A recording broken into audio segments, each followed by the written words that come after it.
Mr. Speaker, since my coming to this House in June, I have heard you severally call some people former comrades. And I'm constrained today to call my brother, Honorable Osai, former comrade.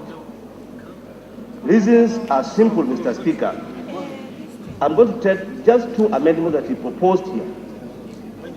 He said the third amendment that he sought to bring here is that there is no reason for the punishment for an offense under this act to exceed 3 years.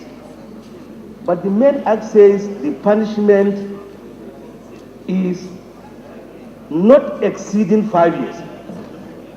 But he wants us to put punishment under this act for 3 years, max certain. Laws are not made like that. And I have court here, Mr. Speaker, to speak about that. If punishment is not exceeding 5 years, it means it can be 1 day. Why say 5 years is too much, therefore you want 3 years? No.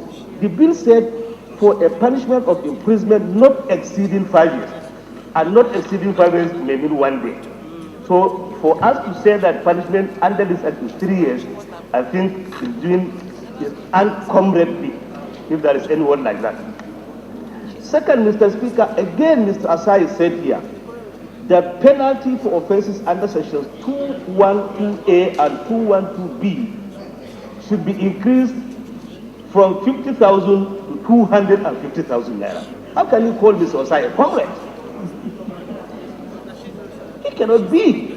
He is increasing punishment for offenses for students under this act from 50,000 naira 250,000 naira, from imprisonment not exceeding 5 years, who may be 1 day, to imprisonment for 3 years certain. Mr. Speaker, I have also seen in one of the amendments you proposed that students' unionism should be nationwide, as Honorable Obonta has said, instead of confining it to the campus in which the student is. And the reason is simple. Most of us here were comrades during the university days. Mr. Speaker, one of the reasons why we kick against centralizing unionism, it doesn't make sense to me if I'm in the University of Maiduguri or ABU to contribute money when the president or other members are from Lagos or Cross River State. The money never come back to Zaria.